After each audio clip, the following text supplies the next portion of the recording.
It's September 29 at pag-uusapan natin ngayon ay... Excuse me po. Pag-uusapan natin ngayon ang excuse me po. Excuse me po. Yep, pag-uusapan natin si Miguel Castro Enriquez, also known as Mike Enriquez. Bakit? Kasi po ngayon ang kanyang birth anniversary. Si Boss Buma ay pinanganak noong September 29, 1951 sa Santa Ana, Manila. Lampas 50 years ang kanyang naging karera sa broadcasting na nagsimula bilang isang radio announcer sa Manila Broadcasting Company.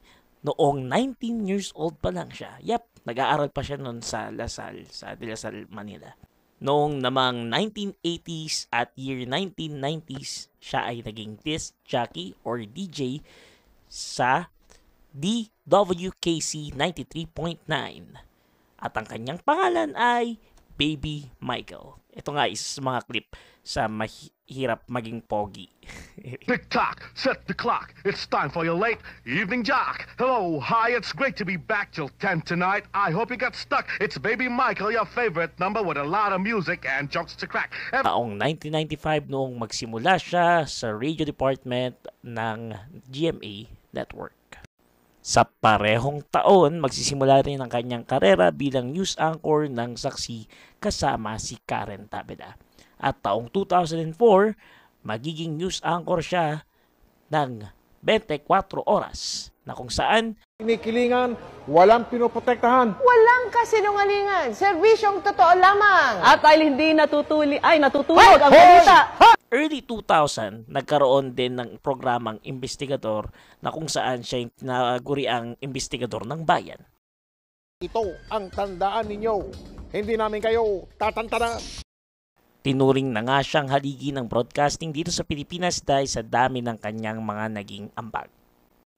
Personal experience with Mike Enriquez. Naku, nakakatuwa to. Tingnan nyo, ito yung picture namin ni Mike Enriquez dati. Kita nyo? May nakikita kayo? Wala, di ba?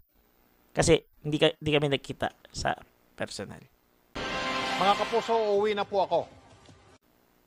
Pero ganun pa man, I believe ilan sa atin same tayo ng personal experience, especially nung mga bata-bata pa tayo. Pagkagising nyo sa umaga, kakain kayo ng almusal, maririnig mo yung boses niya sa DCWB Super Radio. Tapos, pagka uwi ko naman, galing sa school, kakain ng hapunan, mapapanood mo siya sa 24 oras.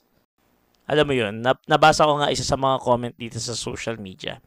It's like losing an uncle na lagi mong kasabay kumain ng almusal at kasabay mong kumain ng hapunan. So, yeah. Happy birthday, Sir Mike Enriquez. At maraming salamat